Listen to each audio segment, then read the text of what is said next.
Hi, everybody. Nice to be with you. Again, I'm sorry I missed the introductions yesterday, but I will maybe introduce myself now. My name is Fatin Abbas. I am a writer, and I'm a fellow right now in the Künstler from May until the end of August. You learn more, I guess. I mean, my work, I'm kind of introducing it right now in this presentation. And I'm not exactly sure how much time it's going to take. But yeah, just to tell you that I'm originally from Sudan. I was born in Sudan and then grew up mostly in the US. And currently a little bit bouncing back between Boston and Berlin. I teach in Boston, creative writing, so also interested in these questions of, learning environments and how to think about them and how to sort of, to use them. And I think the way it's going to work today, so how can I get the... Yeah. So what I'm going to do today is essentially spend maybe 15 minutes on each of these sort of pieces of the presentation. I'm going to begin by speaking about my previous work, which is this novel, Ghost Season. So I'll talk about that and introduce you to that a little bit. And this is a book that was published last year in the US and the UK and came out this year in Germany in translation. And then I will move on to the kind of current projects that I'm working on right now at the residency, which are still in a state of progress, so maybe a little bit more unformed, but I will spend some time speaking about this collection of short stories that I'm working on called Propaganda Short Stories. And then the last work, which is a collection of essays. And depending on the time, I might just read one of these essays. I mean, I have copies for you as well. And it's an essay about time, so it was really nice to hear Federico earlier speak about time, because I was also really thinking about that, and it immediately made me want to respond. So I thought, maybe we can read that if there's time. So to move on maybe to the novel first, let me... So the novel, I'll start with this. My novel is called Ghost Season. And it's a novel that is set in a fictional border town between North and South Sudan in the early 2000s. And this was before, so, I'll tell you a little bit more about the history of Sudan, because I think it's also important to know. But essentially, Sudan was one giant country, and then in 2011, South Sudan seceded. It became its own independent country. So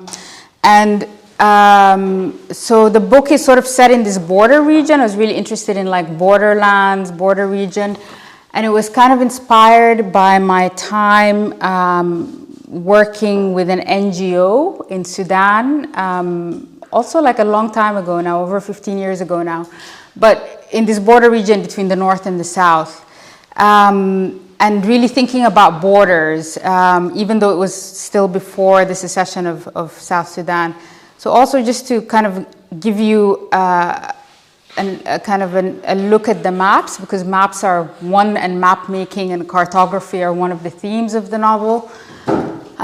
Sudan, from 1898 to 1956, you see the map on the left. It was a colony, right, officially it was called the Anglo-Egyptian Condominium. So it was actually a colony of both Egypt and of Britain, although Britain was kind of the colonial power that was really in charge and decided things. And then on the right-hand side, you see the borders of independent Sudan post-independence from 1956 to 2011.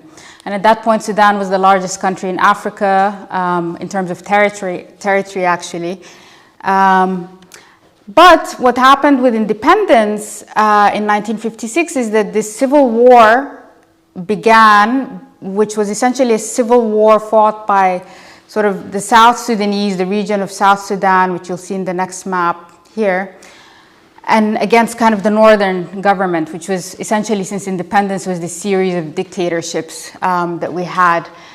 And this civil war essentially finally ended in 2005 when there was a peace agreement signed. And then in 2011, the Republic of South Sudan, the South, kind of seceded and became its own sort of republic. And I'm also, like, you see this little gray area here, right? And this is actually the area that I worked in Sudan when I was working with an NGO. It's this town or district called Abyei, whose, you know, the status of this district is still not decided, whether it belongs to the north or the south. And it's a really kind of interesting location because it's this district where it's basically very difficult to draw a border. There are some ethnic groups that are settled in the district who are kind of farming ethnic groups. Then there are nomadic ethnic groups that come from the north and live and move through and graze in that region for, you know, 6 months of the year and then go back north. And it's this space where you have all of this, like, intersection of languages, religions, cultures, ethnicities kind of mingling and overlapping. And so it became very difficult, even with the secession of South Sudan, for both sides, the South and the North, to determine how to draw a line in that border region. And in terms of the novel itself, and oh yeah, maybe I should also just show this, because another big theme of the novel is kind of thinking about climate and climate change. And you can kind of see, I mean, in terms of, like, the geography of Sudan, you know, northern Sudan is essentially Sahara Desert, and then as you go south, it becomes more tropical. And then you have this sort of frontier region here where really the effects of climate change are very, very much felt. And it's especially around this border region where you have all of these kind of overlapping different sorts of lifestyles, nomadic, pastoral lifestyles, etc. And yeah, so then just to get into the novel. So the novel sees and it follows 5 characters who are living together in an NGO compound in this town of Saraya, in these borderlands, and it's set in the early 2000s. And in some sense, you know, I like to think of it as a book about a non-biological family of sorts. And then the key kind of characters are these 5 characters: William, who's a South Sudanese translator, who works as a translator / fixer for this white American aid worker, Alex. There's Layla, who's this young woman from a kind of family of settled nomads who works at the NGO compound. A 12-year-old boy who also works at this compound. And Alex, who's this American NGO worker who's sent to this town to update maps on this information gathering mission. So his job is to kind of, like, update these old colonial maps and sort of, you know, get a more accurate picture of this district through the maps.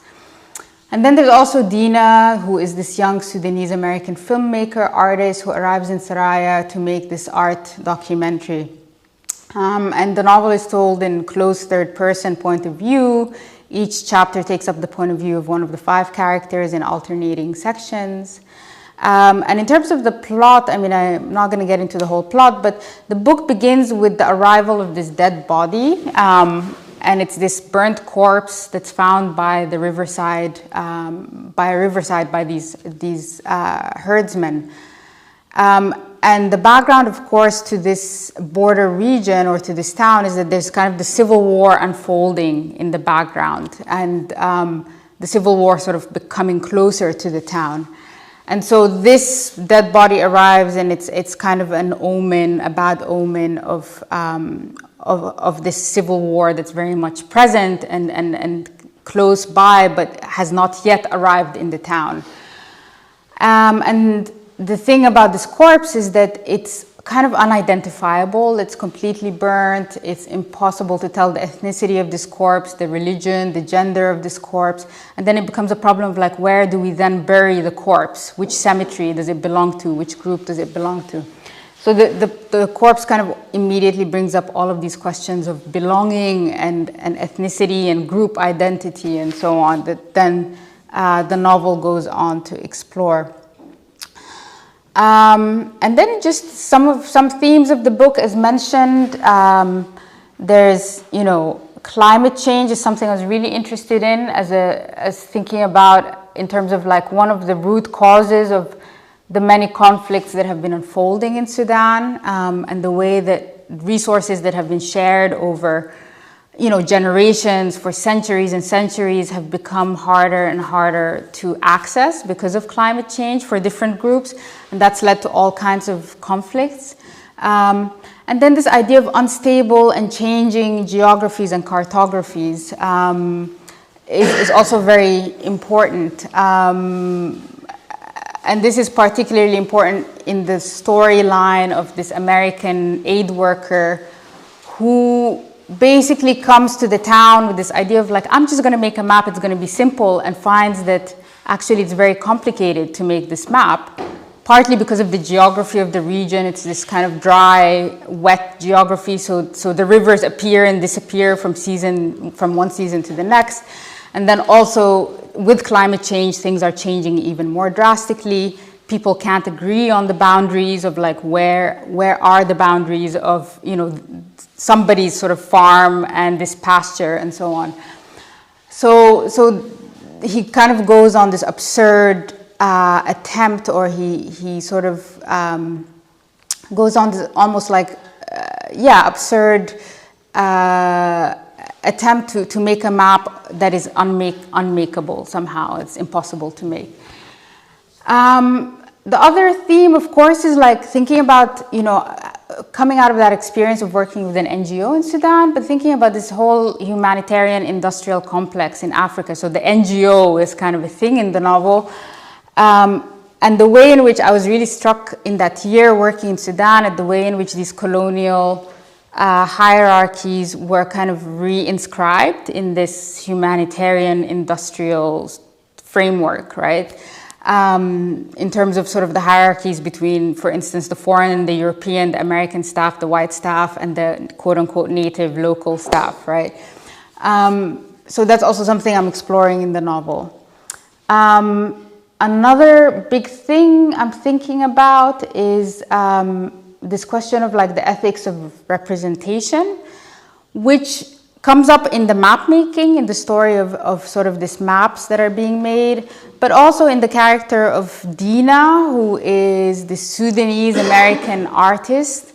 And she's interesting because she has roots in the country, but she grew up abroad in the US, and then she comes back and she wants to make this art film in the town. And in some sense, like Alex, she also fails in making this film. So both of the characters somehow, these sort of outside characters, fail in making a representation of the place. So the map and the film are kind of these two things these two frames I'm using in the novel to think through the ethics of representation. And for Dina, I think through that character, I was really thinking about this question of like the diasporic gaze versus the colonial gaze. So there's a lot of talk in post-colonial studies about, the colonial look. How does the colonizer look at the quote-unquote native culture, or, a place like Africa? And there's a lot of talk in, African literature. I mean, one of the very famous essays of African literature is this essay by Chinua Achebe about Joseph Conrad's Heart of Darkness, where he talks about the way that Joseph Conrad represents the kind of, African quote unquote savages in this very famous novel of colonialism. So there's a lot of that, but then I was interested in a character like Dina, like myself, also, who is in between spaces, right? So how is a sort of a diasporic artist looking at their place of origin versus somebody who's more kind of clearly like Alex, coming from perhaps a colonial background, let's say. And how is that different or similar too? Because I think, obviously somebody like a diasporic artist comes with a lot of privilege as well. And that's one thing that, again, I explore in the novel. And then there's also this question of kind of nation state versus community.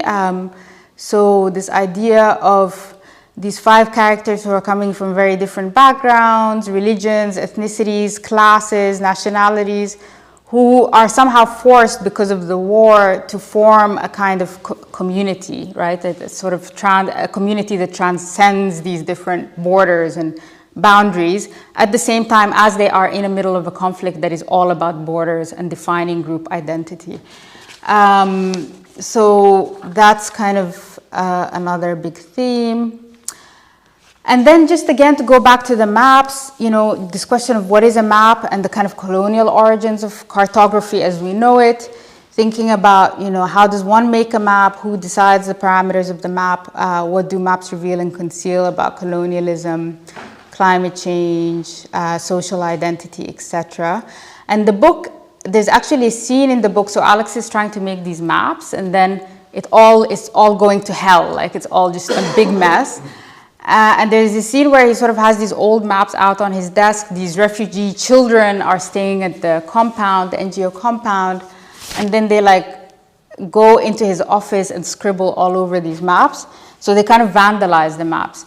And so I actually include some images. He sort of has there are these images from Alex's report in the book, where you see these sort of maps that are, I'm just playing with it, but just these maps that are then vandalized by these children's drawings of war. And, these are just kind of old colonial maps of Sudan from sort of the British period that then kind of become this, this sort of surface to think about, to vandalize or to think through, what sorts of different representations. How does the war kind of change this map? How does violence change it? And here are some more images. And also this image, this is again, this was all, my book came out before the recent war in Sudan, actually. So, in April 2023, there's kind of a new civil war that has started in the north of Sudan. But I was really, when I was kind of working on the book, I was really struck by the way the children's drawings really capture something about war that in a way that other formats don't. And so I was kind of interested in playing with that idea. And so this is sort of what comes out of it. And then again, Dina and the film, kind of, as I mentioned, what is the relationship of the diasporic artists to their place of origin, and how is that gaze different from or similar to the colonial gaze? And this also came out of my own experience. I spent one summer in Sudan, in a neighborhood in Khartoum, making a film. This was during my PhD studies. I just kind of took a tangent and spent a year doing sensory ethnography. It's called sensory ethnography. And so I filmed in this neighborhood that was mostly men who had been displaced by various wars in Sudan, from Darfur, from South Sudan. And it was this neighborhood where they basically make these huge pots, these huge clay pots, just as a way of surviving in the capital, in their new displaced home. And that sort of experience really confronted me again with this question of the ethics of representation in a way that writing didn't, because I had this camera, I was going film people. And then it was this question of like sort of the privileges that I was bringing to this place with my, you know, American passport, with my big camera, with all of that. And maybe I'll show a scene. Let me see if I have it here. This is just a shot from the film. It might be interesting to see. So this is one of the men, he's also called William actually, who is working in this neighborhood, and he's making this pot in this scene. And I'm shooting him, and I think what's interesting about this particularly the scene is the way that it's this question of looking. Who's looking? I'm looking at him, and then he's looking at me, sometimes in really interesting ways as he's making this big pot. So yeah, so maybe we can just watch that for a couple of minutes.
Okay, oops, sorry. So yeah, so just again to kind of think, yeah, so the novel's thinking through these questions of like looking and sort of the kind of power relationships that are inherent in looking also. So yeah, so I'll stop there with the novel and maybe move on to what I'm working on now in the residency. And essentially, what I'm working on now is a collection of short stories, tentatively entitled Propaganda Short Stories. And it's kind of a collection of short stories through which I want to kind of explore the history of Africans and the African diaspora through key moments of the 20th and early 21st century. And this is still in formation. So as I said, I'm not sort of, maybe I might give a slightly more vague idea here. But what I'm interested in is like taking a very different approach to Ghost Season, which is very much located in a particular setting, a very, concrete, bounded setting of this town, this fictional town. And with this project, I want to move more into sort of stories that are going into different parts of the globe, set in it. Sort of the idea is for each story to be set in a different city in the world and in a different decade. And to think through these key moments of history, whether it's the Cold War, Second World War, the Civil Rights Movement, etc., through like stories of African characters in these different cities. And what kind of got me going, interested in this project, was actually spending time in Berlin and kind of learning about, for instance, like Afro-German history. I mean, I just a few days ago was in this Theodor Wonja Michael library in Cologne, but reading these memoirs of like Afro-German history and experience through, you know, the period of National Socialism, the Second World War, which were really fascinating to me, and kind of histories that I really didn't know very much about.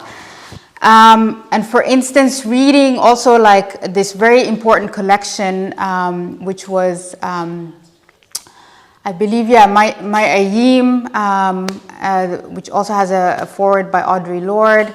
You know, one of the first kind of collections, books that was really kind of trying to sort of define or verbalize the Afro-German experience from the perspective of women. And there are these really interesting interviews in there, for instance, with these two sisters who also were living through the period of National Socialism. And essentially, you know, we're talking about how during this time they sort of got through the war by acting in these colonial films, right, that the Germans, the Nazis were making. And I just became really fascinated by this idea of people, sort of Black Germans, having to reenact kind of their own savagery in the context of this colonial film, but somehow that becomes the way also to survive through this period, right? And that they were kind of like, we had an okay time, like we were paid, we ate well. There's also these crazy sort of moments where, for instance, like Black prisoners of war would be brought in as extras to the films to act. From the colonial kind of troops, colonial armies. So it's just thinking that there's like a lot of like really fascinating historical material that I kind of want to explore fictionally there. Also thinking about, you know, again, historically, these interesting corners of like the African diasporic experience that don't get represented very much. So thinking about the civil rights movement, in the US and African Americans in the Middle East, for instance. So Malcolm X and his trip to Mecca, to Saudi Arabia, which was like this super important moment. He went in 1964, kind of when he left the Nation of Islam in the US and sort of transitioned more to kind of Islam, the sort of more conventional Islam of, yeah, I mean, Sunni Islam. Also Muhammad Ali, the boxer who also went to Cairo in the 1960s. So it's like also interested in this history of like the African American civil rights movement and the Middle East and Islam and that overlap, which is again something that's super fascinating, but there isn't kind of much representation or exploration of it, I think. Also, you know, another period I'm interested in is thinking about like African students and diasporas in the USSR. So I have an uncle who also was studied not in the USSR, in Yugoslavia, former Yugoslavia, Sarajevo. And sort of growing up to listening to his stories about that time kind of also got me interested in thinking about these, again, kind of underexplored, underrepresented histories of the African diaspora in the Soviet Union and that part of the world. So the idea is to kind of fictionalize experiences through the different decades, each story taking up, you know, these different threads and exploring them. So that's a bit of that. And then lastly, and maybe here we can read the essay together and then I'm done. I'm also working on this project, which was not really something I intended to, but it's a project with like an Italian publishing house. And they're doing this interesting project where they're also sort of inviting African writers, African diasporic writers to Italy, to Venice specifically, and inviting them just to kind of like, you know, to write about whatever they want, but using perhaps Venice as a portal, right? And so, you know, it's a collection that will be published in English and Italian. And I'm, you know, the way I'm sort of treating it is I'm kind of, I mean, I'm bringing things that I've already been thinking about to the collection. So it's not sort of just about Italy. But I'm trying to use sites in Italy itself to kind of think through, in Venice, to kind of open up, let's say, certain themes or questions, and then to kind of explore different themes. So one essay is going to be thinking about cosmopolitanism. You know, and the reason that came up for me in Venice is that Venice is this site of like aristocratic cosmopolitanism with all of these palazzos and this sort of cultures, meeting of cultures, and this is something that's very venerated there. But then thinking about ideas of kind of voluntary cosmopolitanism, which is kind of this elite cosmopolitanism of people who can move freely, versus like coerced, you know, cosmopolitanism of a refugee who's also, you know, a refugee is also someone who's very cosmopolitan in their experience, but it's kind of an experience of coerced cosmopolitanism versus like voluntary. Yeah, so, you know, these are some of the, I'm also thinking about like, you know, experiences of nature and environmentalism and like sort of legacies of Black environmentalism and nature and so on. And then maybe now, you know, in the final minutes of the presentation, I thought I would read a section of, you know, like this one essay, and I have copies. You can kind of pass it around if you want.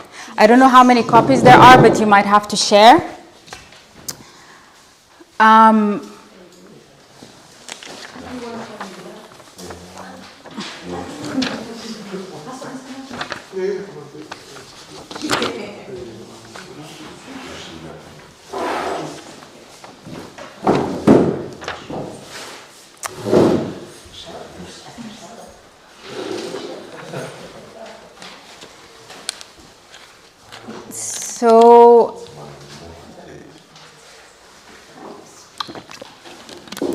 So this is an essay that will be in this collection, and it's going back to this question of time. So, you know, to go back to Federico's thoughts on time. It's also an essay that is thinking about time.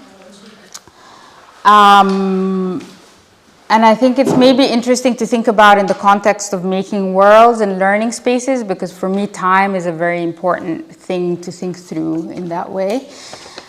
So maybe I'll just read it, and then I'll end. If there's, do we have time or are we? Yeah, we have time. We have time, okay. Okay. Okay. Okay, so Black time. When I was a teenager growing up in New York, my friends and I would tease each other. When one of us arrived late to a gathering, we'd say, "You're on African time today," or "You're on Black time." To be in Black time is to be unpunctual, slow, and unproductive. In the West, Black time is marked as deviant time. It's to violate an invisible norm. White time. I was born in Khartoum, Sudan, and before the recent war, traveled between there and my adoptive country, the US, my whole life. Switching between American time and Sudanese time is always a shock. In Sudan, people expect you to visit them not for 1 or 2 hours, but for 7 or 8. Better yet, if you spend the night. Sudanese living rooms are furnished with beds, partly to accommodate day visits that stretch into overnight stays. After 4 or 5 hours of a social visit in Khartoum, I'm mentally thrashing my teeth, biting at the bit, ranting and raving in my head about how is it possible that these aunties of mine could think that I had all day to waste chit-chatting about nothing. I have things to do, deadlines to meet. And even if it's simply that I want time alone to rest so that tomorrow I can be more efficiently productive. For rest is only a means to more productivity. It was only after years that I understood. In Khartoum, time is often used to create social bonds. It produces solidarity and community. In New York, time is used to produce things, primarily things for getting oneself ahead.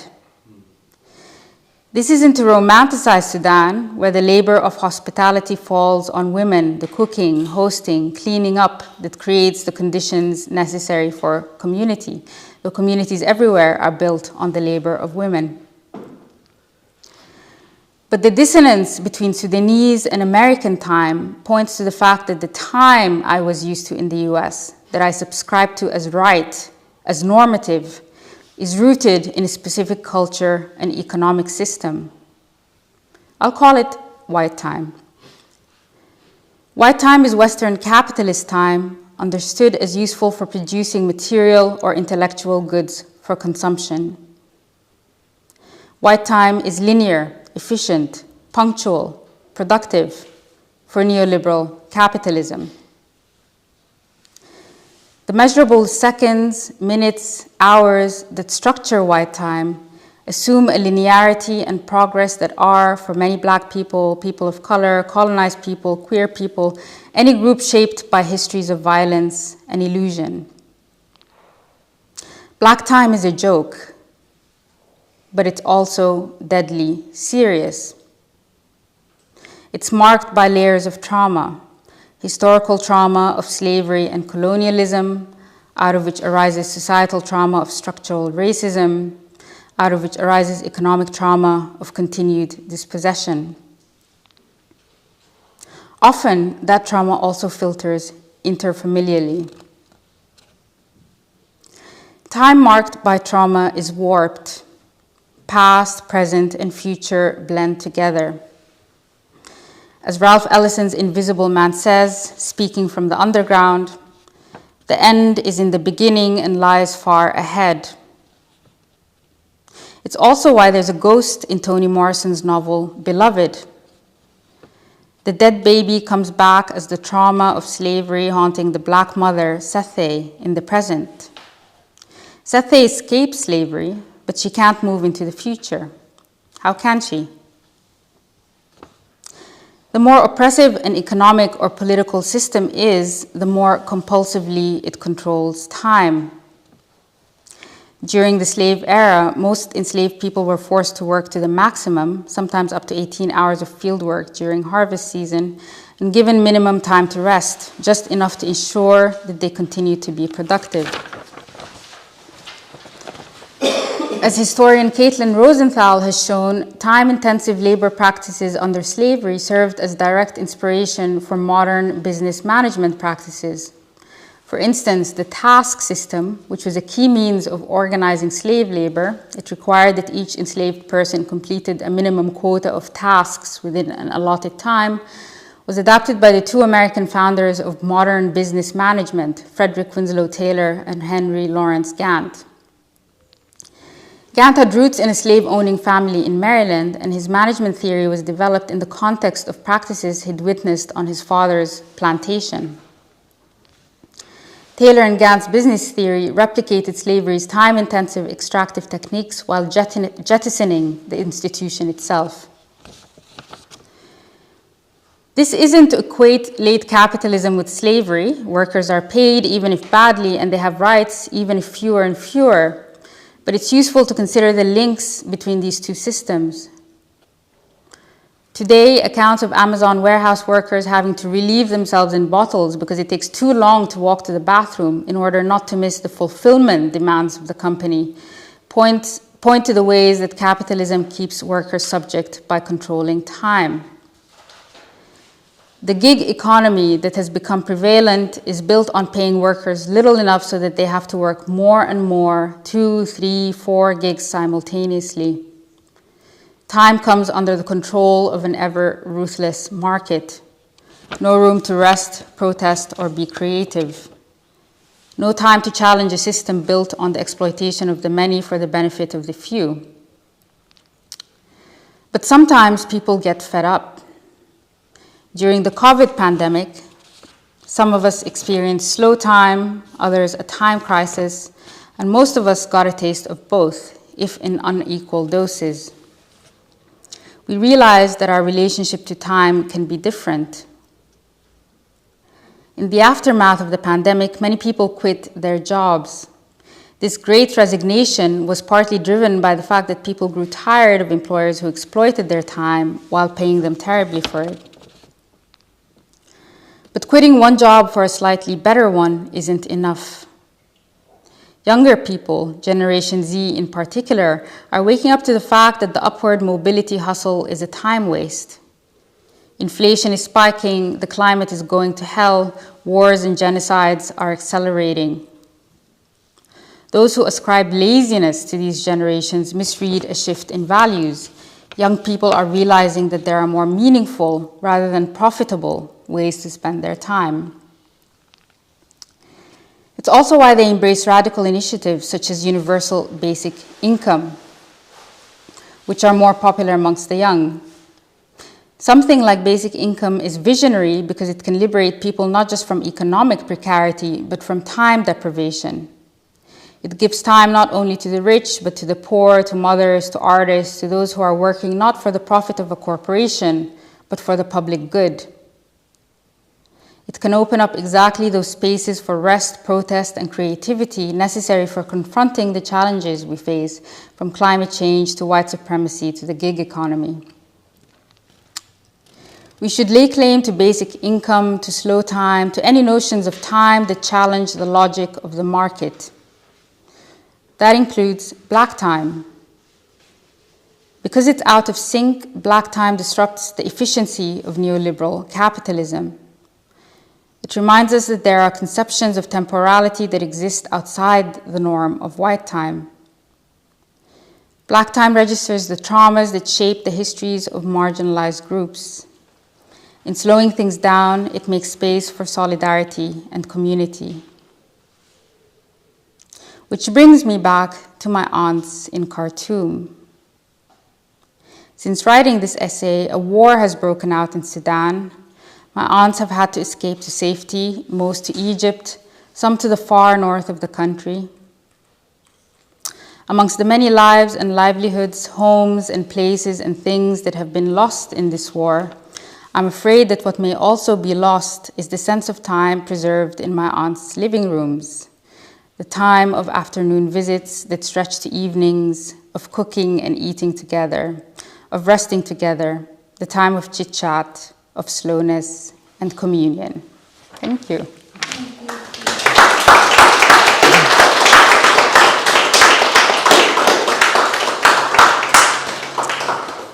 So yeah, that's it from me. I kind of done with the hour, but yeah, if you have any questions. Are your books in the library? I don't know. I Go see them. Should be it. Okay. Yeah. Okay. Yeah. Mm-hmm. So thank you for this great essay, Black Time, and for the whole presentation. And I would like to ask how your novel is perceived.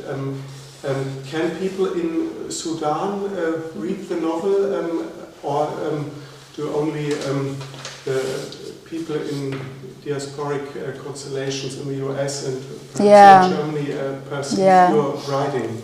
Yeah, it hasn't been translated to Arabic yet, and right now the state, what's happening in Sudan is like the whole country is basically displaced. I mean, it's a real. So there have been a lot of Sudanese people who've read it, mostly in the diaspora.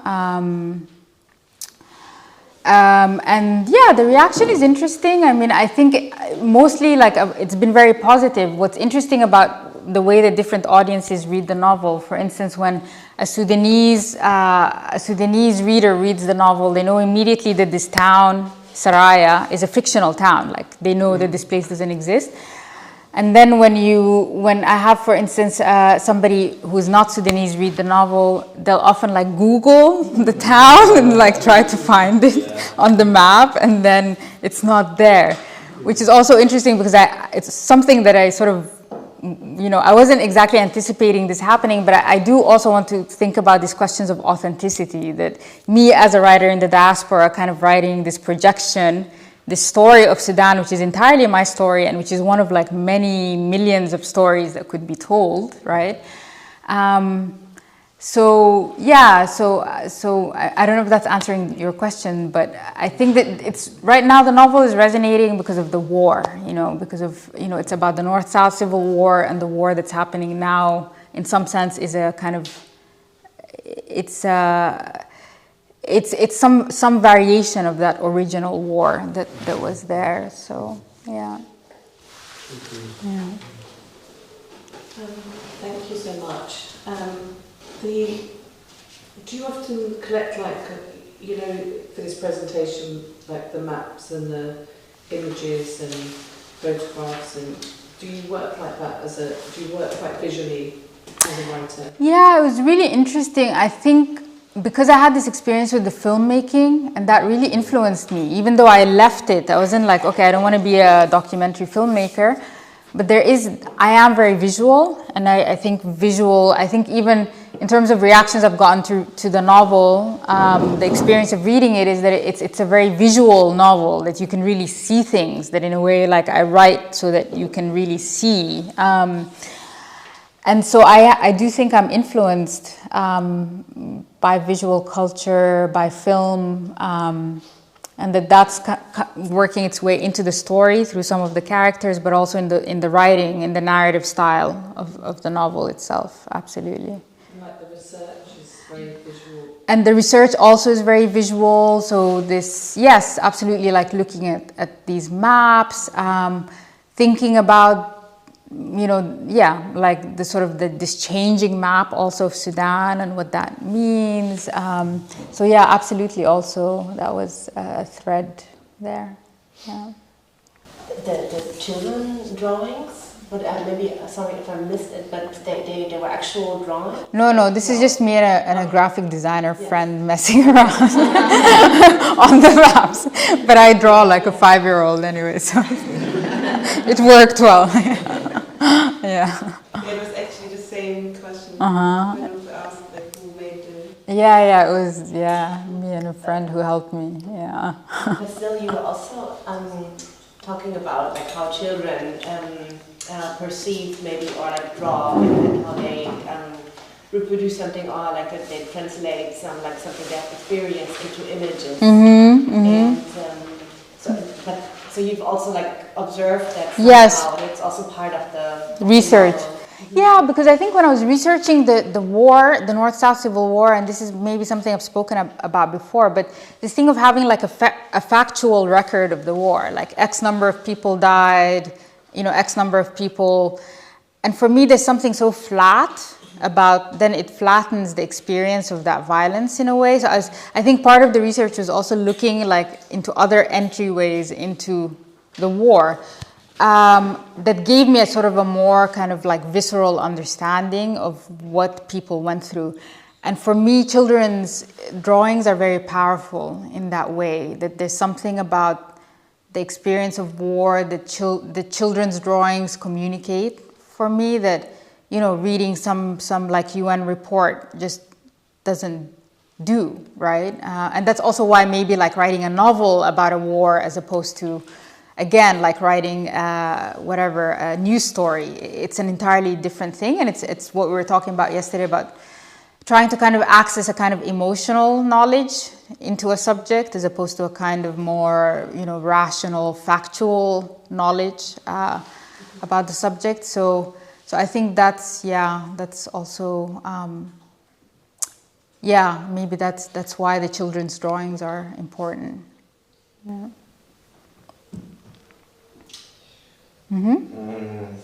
Yeah, I just have a few questions on your identity that you reveal in your Black Time essay. So for me, it's all a bit summed up in Black Time as a joke, but it's also deadly serious. So you're referring to like your Black culture, that you have in your adoptive country, the US, but then you're also having the strong Sudanese identity, which I don't really get from a lot of African American artists because they identify as black. I think maybe I thought like but the Youth's like also very regional Sudanese identification. I mean, I think it's a really interesting question because for me, you know, in terms of my own experience in history, having this childhood in Sudan, then going to the US and spending time in Europe, it also goes back to this short story collection where I feel now as part of like the African diaspora, Black diaspora, that I have these connections to the different places, right? Whether it's the United States, because that's also become kind of my home. Sudan, also now in some sense Europe has become a place that's been, you know, I'm connected to. At the same time, of course, this is also a really interesting question of the relationship of, for instance, African immigrants to African Americans. So people coming without that history of the transatlantic slave trade and having a connection, the fact that I have a connection to Sudan in a way that an African American cannot necessarily have a connection to their place of origin on wherever it may be, the west coast of Africa, right?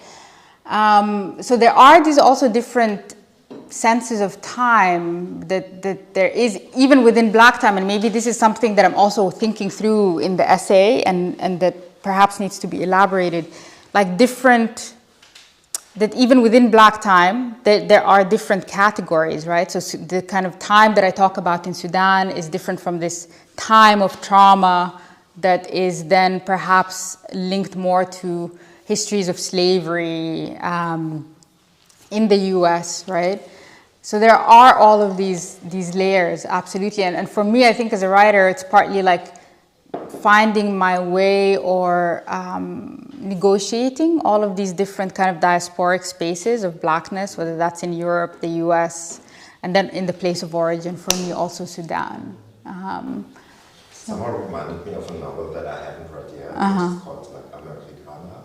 Oh yeah. Which she also highlights that this term is specifically used in the region for those who go to Africa, to the US and come back from time to time. It's very interesting. But is it in Sudan as well that in the north people would identify throughout their Muslim belief, just like in Egypt? Because I heard this one interview from an Egyptian American who said like, in Egypt I'm not black because I'm a Muslim. So I belong to majority, but here I'm black, I have no other choice. And this was also like something very interesting about our own identity. Yeah, I think it's super interesting. And I think Sudan is also very complicated in that way, in that it's at this borderline of the Middle East and Sub-Saharan Africa, right? And sometimes it's kind of lumped together with the Middle East, sometimes it's lumped together with Sub-Saharan Africa. And for me, that's also why I'm interested in like histories or Black diasporas in the Middle East, because, for instance, what's happening now in Egypt with a lot of Sudanese refugees there from the war is this kind of really strong backlash of like racist abuse, right? That's happening against Sudanese on the basis of their Blackness. I mean, that's sort of the... at the same time, they're Muslim, they're Arabic speaking, right? The northern Sudanese. And I think this is also something that is a little bit of an identity crisis for northern Sudanese in terms of like, where do they belong, right? And, you know, do they identify with the Middle East, with the Arab culture, or African? And the fact is that actually all of those cultures are there overlapping in Sudan. But a big reason that the civil war happened and the South seceded was because they felt that there was no place for them in this super kind of Arab identified Muslim northern culture that kind of relegated then African indigenous cultures as secondary, right?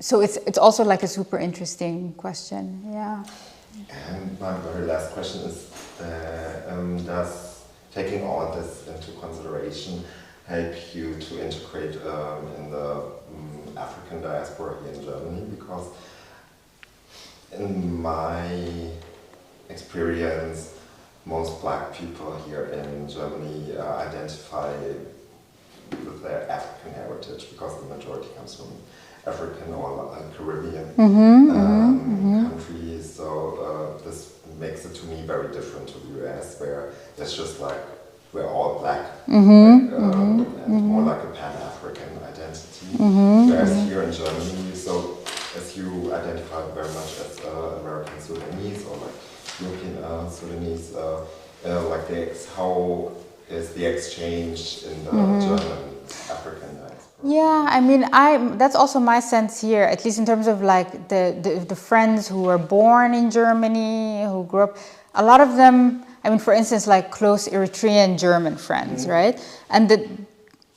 But it's also interesting, like with these friends where, you know, Eritrea, they don't identify with it so much, but yeah, but there is this thing of like, you know, being Eritrean German, right?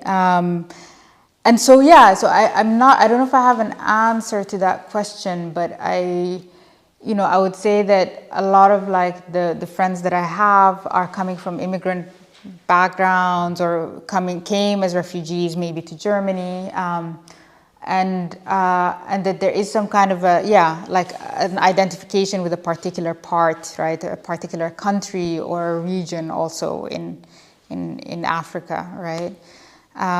But it's interesting. I also thinking about like the Afro-German experience versus the African American. So I have another friend who is Kenyan and grew up here in Germany. Like came very young, and the experience. I grew up in New York, and so there was always this thing of like, even if you're Sudanese or whatever, even though I didn't entirely fit in with the African American community when I came, I spoke with a different accent, etc. That there was this sense of like having a community or seeing black people around you on the street, on the subway, in school, etc. And often I think the sense I get from a lot of maybe friends that I know who are German or grew up here is that the experience could be extremely, like, it was very isolating, right?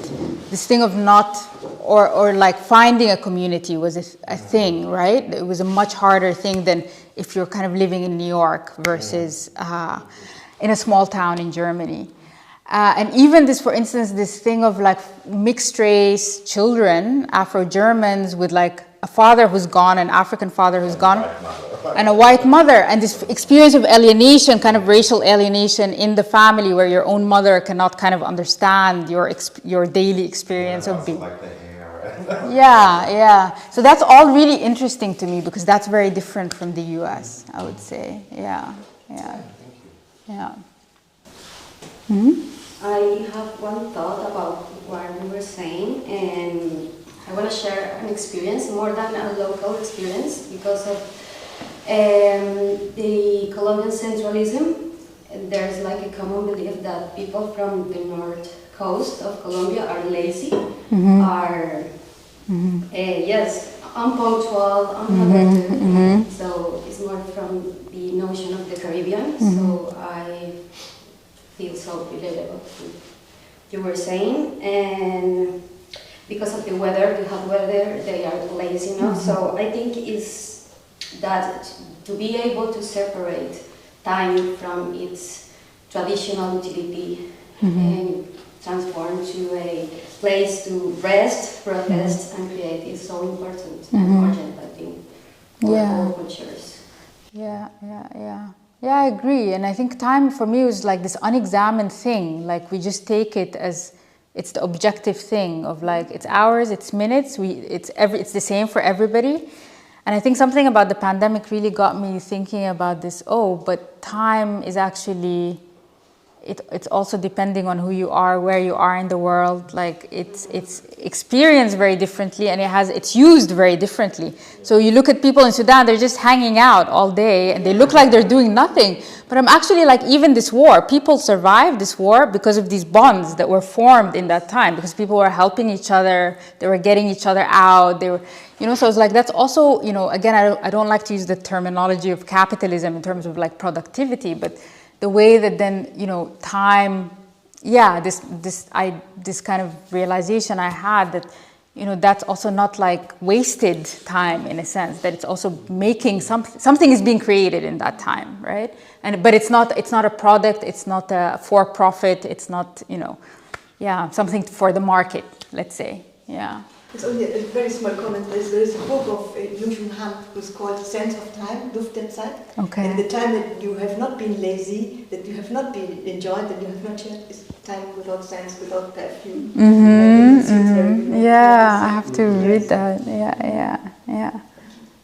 Yeah, I was thinking something related with you both, about the relationship between time and the representation of space. No?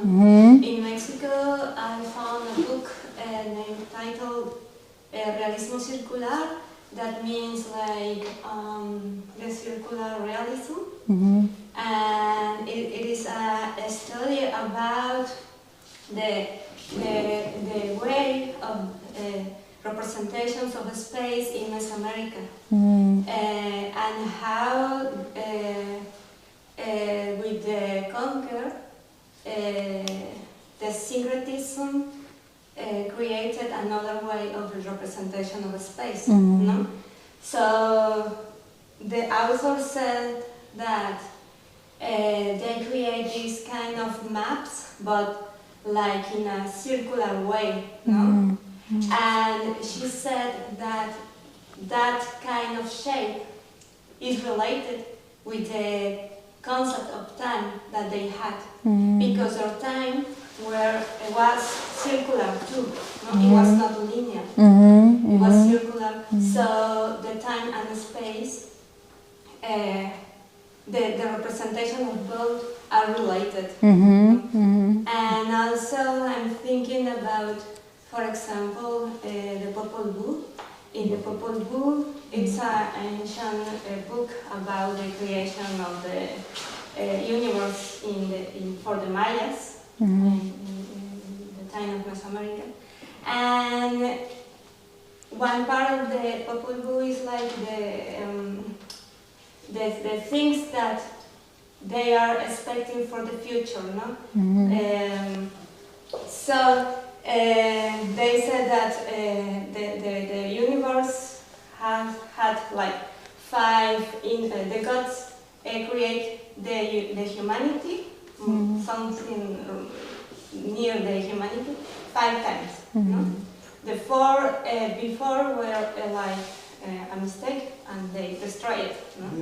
And we are reading like in the common interpretation of that myth is like we are the 5 intent of the gods for creating humanity. Well, another author says that perhaps this story is not about the past. No? This story could be about the future. So perhaps the humanity is not us. We are not the real humans. Perhaps the real humans could be the next generation or in the future. No? So I'm telling this because the time is also different for those cultures. Yeah. So I'm thinking about that if you change the linear thinking of temporality, you can like play with the representation of the world, not only in the time, also with the shape of the world. Absolutely, yeah, it's super interesting. Yeah, I think that's true. Like space and time, and then how the representation of time changes the representation of space also. Yeah. And I thought that because for me it was super interesting that you said that this character in your novel couldn't make a map. Yeah, yeah. So I think that it has a relationship with the time. Yeah. Very cool. Thanks. Okay. So if no more questions, we can stop here. Right? I think a little bit. The other day was in a presentation of Professor Denise Ferreira da Silva, where she works with the unpayable debt, where she takes the kindred from Octavia Butler to destabilize like the theory of time in continental philosophy, separability, sequentiality, determinability. And it's very interesting. No? She takes and she was talking about that black poetics in itself destabilize this idea of knowledge as something that's sequential, that separates us from the past. And then she brings this whole idea of science fiction to destabilize it. Yeah. It was like I was interested if you're writing, you've played with other genres. I mean, for me right now, the most exciting fiction that I'm reading is the fiction that is exactly doing that, right? So that is playing with genre, right? So I mean, I was mentioning, I think in one of the workshops that I'm like, for me, like the really interesting writers right now, a couple of Argentinian writers like Mariana Enriquez, who's doing this Gothic horror. She's kind of talking about capitalism, the Argentinian dictatorship, everything, but she's doing it through like Gothic horror and this playing with time and different sort of layers, supernatural layers, and it's about this cult called the Order that is doing all kinds of. So I couldn't find Diamond. I'm really interrupting. Thank you, Siri. So I'm more and more, and I think seeing where we are in the world, like for me right now, this moment where I'm really feeling this pressure of, because of what's happening in Sudan, but the geopolitics and the climate crisis, I am more and more feeling this need that, in a sense, there has to be, for me, like literature needs to go somewhere else entirely, another dimension, right? So for me, the most interesting literature right now is the writers are the ones that are doing that, right? And obviously Octavia Butler is somebody who's very important in that sense and was doing it before. But so I'm very interested in like genre. I'm very interested in science fiction, the way that science fiction plays with time also. Speculative fiction generally is for me like the exciting thing right now. Yeah. Yeah, somehow it reminds me of if I remember correctly, the Slaughterhouse Number 5 by Kurt Vonnegut. That there are there is another planet that from other people. They see they say that everything that is happening at the moment it's happening like in the past and future at the same time. So it's like as you say, that circular view. Absolutely. So they believe that so if someone is dead now, he's alive in another point of the time. And it's super interesting. Yeah. Great. So maybe we stop here. Great. Thank you, everybody. Thanks so much.